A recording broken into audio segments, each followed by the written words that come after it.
En la última década de la historia latinoamericana, un nombre ha estado en el centro de los planes secretos, conspiraciones fallidas, incursiones armadas y acusaciones internacionales.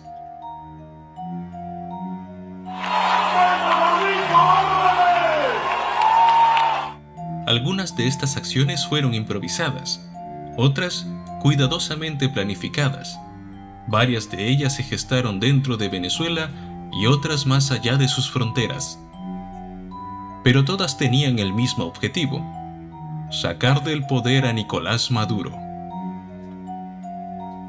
Desde ataques con drones y conspiraciones internas, hasta operaciones clandestinas y presiones externas que cambiaron el tablero geopolítico. Para entender los intentos de derrocar a Maduro, primero debemos comprender cómo llegó al poder y el clima que siguió. Maduro fue el segundo al mando del gobierno de Hugo Chávez y asumió la presidencia en 2013 tras la muerte del exmandatario. Ustedes elijan a Nicolás Maduro como presidente de la República Bolivariana de Venezuela. Y desde entonces ha enfrentado una severa crisis económica, acusaciones de autoritarismo y protestas populares que han erosionado su legitimidad, tanto dentro como fuera de Venezuela. Pero ¿cuántas veces se intentó derrocar a Nicolás Maduro? ¿Quiénes estuvieron detrás? ¿Y por qué, pese a todo, la mayoría de estos intentos fracasaron?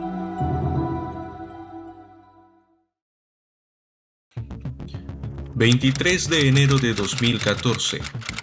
La salida. Una parte de la oposición inició una campaña de manifestaciones para sacar del poder a Maduro, quien recién llevaba unos meses en el gobierno. A este movimiento se le denominó La Salida, puesto que buscaba una salida pacífica, democrática y constitucional para acabar con el régimen chavista mediante acciones en las calles.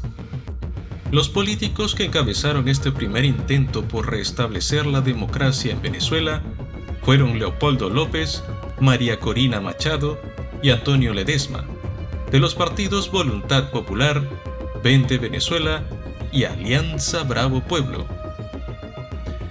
Así se creó una ruptura en la oposición que originó dos bandos: los salidistas, quienes eran los opositores ya mencionados, y los que abogaban por el diálogo.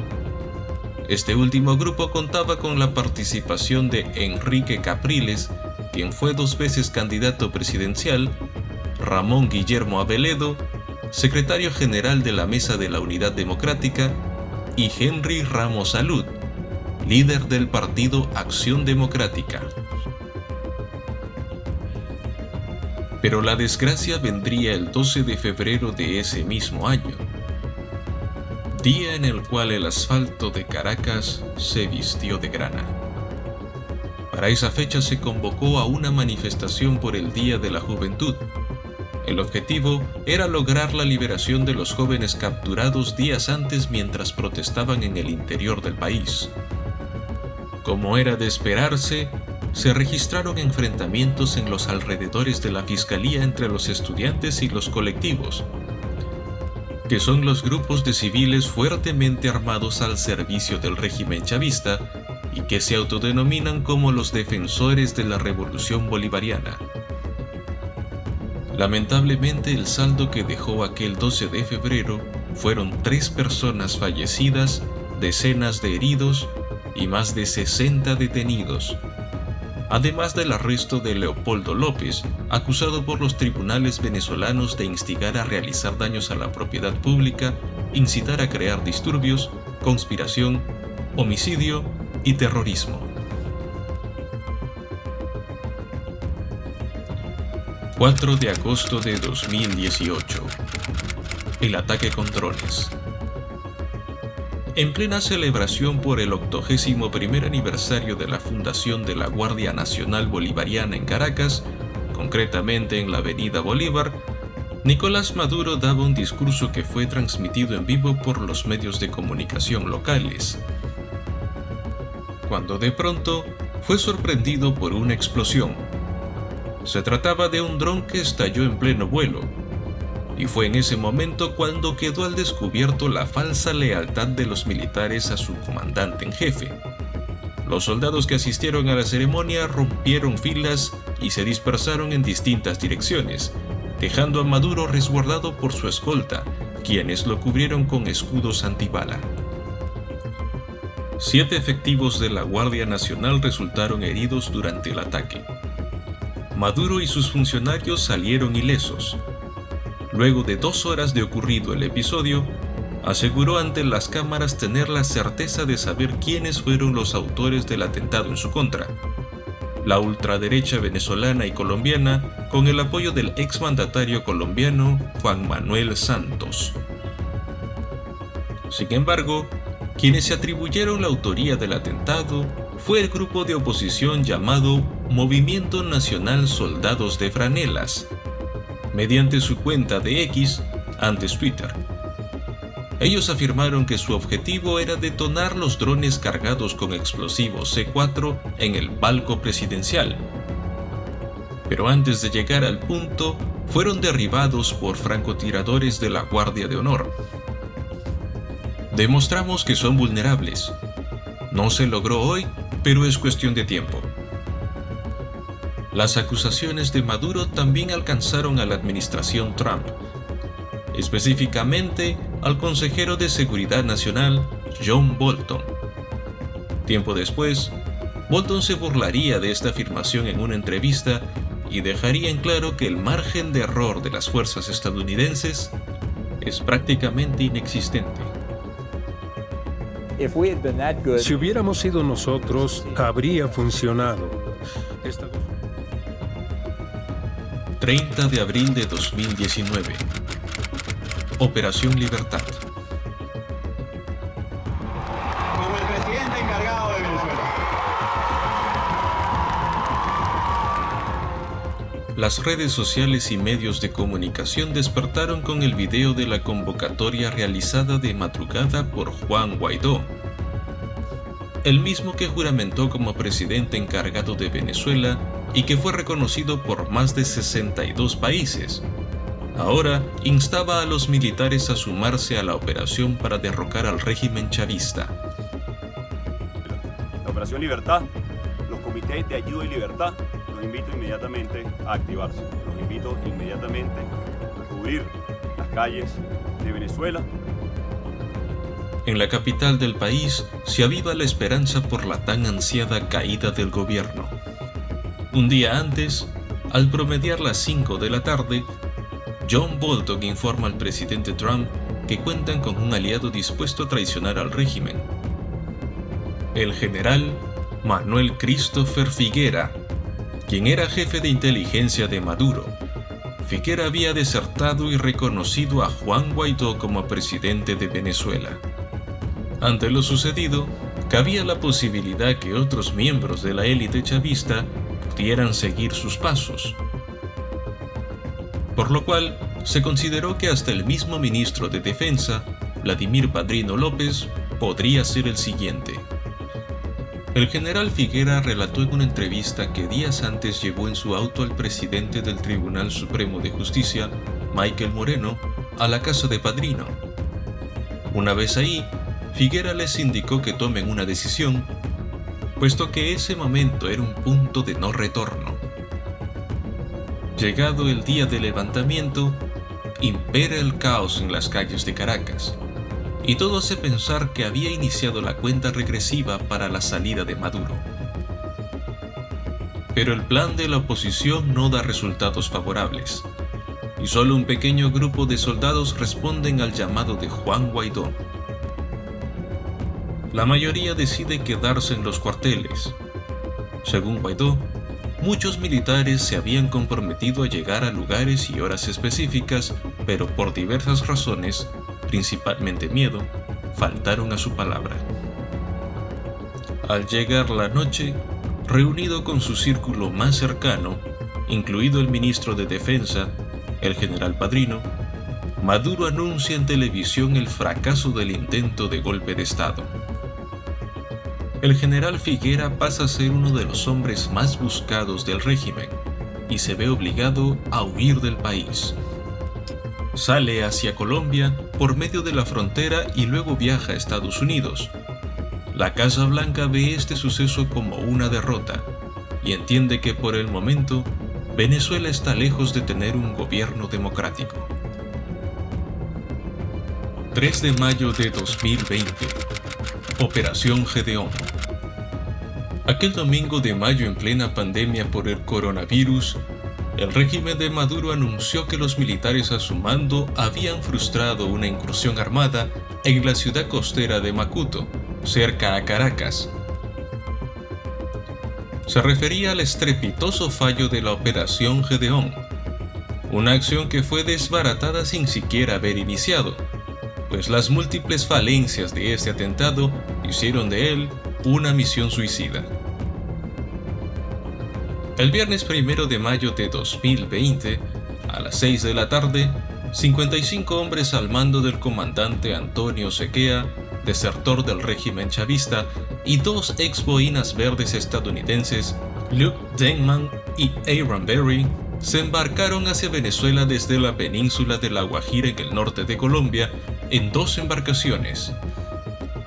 Una hora después de zarpar, una de las embarcaciones tuvo problemas con el motor y dejó a los tripulantes a la deriva en el agitado mar por varias horas.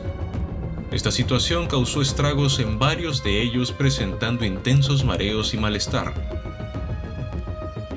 Al llegar a Macuto, la primera embarcación fue interceptada con facilidad por la Fuerza Armada, puesto que ya tenían pleno conocimiento del desembarque y los estaban esperando la madrugada del domingo 3 de mayo. 8 de los hombres a bordo fueron eliminados.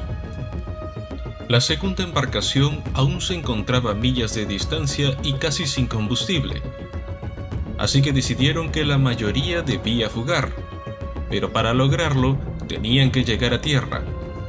El resto del grupo, incluido el comandante Antonio Sequea y los 2 estadounidenses, permanecieron a bordo e inmediatamente fueron detenidos cerca de Chuao, estado de Aragua. Así concluyó el fallido atentado.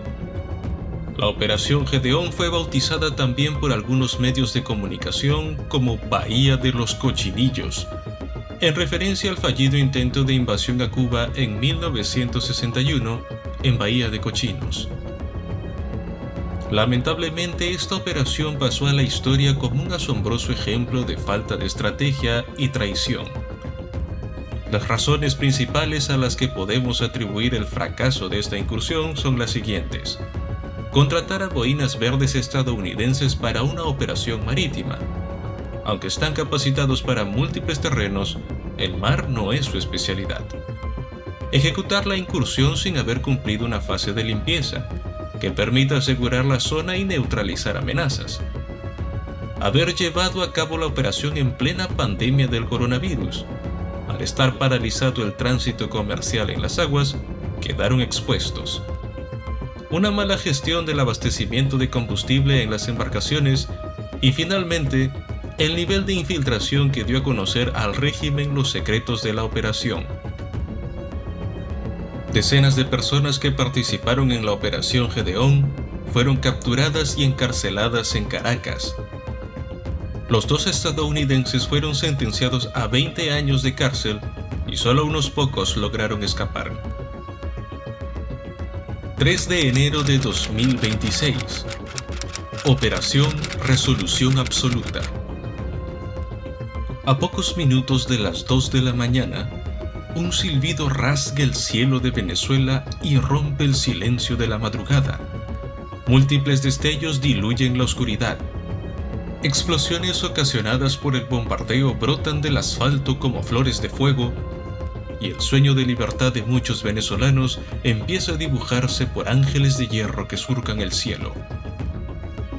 Estados Unidos había entrado y no se iría hasta capturar a Nicolás Maduro. La preparación de la Fuerza Delta estadounidense no escatimó en detalles. Tenían pleno conocimiento de cada movimiento de Maduro y su esposa, qué comían, cómo se vestían, dónde dormían y hasta cuáles eran sus mascotas. En diciembre del 2025 ya estaban listos para entrar, pero la orden llegó recién en enero de 2026. El viernes 2 de enero a las 10:40 de la noche, hora de Estados Unidos, el presidente Donald Trump da la autorización para iniciar la operación, desde su residencia en el sur de Florida, lugar donde monitoreó el ataque en tiempo real. Estados Unidos desplegó 150 aeronaves que partieron desde 20 bases diferentes ubicadas en tierra y mar. Los encargados de abrir paso hacia el complejo donde se encontraba Maduro fueron los helicópteros, que a su vez estuvieron respaldados por aviones de combate y unidades no tripuladas que neutralizaron los sistemas de defensa antiaérea venezolanos. A las 2:01 de la mañana, hora de Caracas, los helicópteros llegaron al punto donde se encontraba Maduro. El lugar era semejante a una casa pero fortificada. Al percatarse del inusual movimiento, Maduro se apresura a llegar a una habitación reforzada con acero, pero apenas llegó a alcanzar la puerta y no pudo cerrarla. Al verse acorralado, él y su esposa se rindieron. Una vez capturados los objetivos, la Fuerza Delta inició la retirada, y es en ese momento cuando se produjeron múltiples enfrentamientos. Mientras se realizaba el operativo, las explosiones seguían en diversos puntos de Caracas. Entre ellos se encontraba la base aérea La Carlota, las antenas de telecomunicaciones de la zona conocida como El Volcán y el complejo Fuerte Tiuna. Aproximadamente 2 horas después, a las 4:29 de la mañana, hora de Caracas, Maduro y su esposa ya se encontraban dentro del buque de guerra USS Iwo Jima y posteriormente fueron trasladados a Estados Unidos. Ambos quedaron bajo custodia del Departamento de Justicia estadounidense, el mismo que los acusa de múltiples cargos vinculados con el narcotráfico en Nueva York. Como presidente y comandante en jefe de nuestro país, le entregué a Venezuela al único comandante en jefe, nuestro Señor Jesucristo. Él comanda todas las batallas. Con esas palabras, Nicolás Maduro selló su destino. Dios soberano tiene la autoridad para establecer y remover a los gobernantes de este mundo. Atrás quedaron los lujos y reuniones con grandes personalidades. Ahora, en su pequeña celda, Maduro solo despacha con espectros que preñan su mente de paranoia por las lealtades esfumadas y lamentos por el tiempo perdido. Las calles de Caracas, lejos de estallar en un caos, ahora se oxigenan con un suspiro colectivo de alivio. Venezuela empieza a vestirse con la luz de la esperanza, ajena ya al hombre que se pierde en la oscuridad de la historia. Y ahora dime, ¿qué opinas de este caso? Déjame saber en los comentarios si conoces otro similar que te gustaría ver en este canal. Recuerda que al suscribirte, compartir y dejarnos tu like, haces posible que nos veamos en la siguiente crónica. Hasta pronto.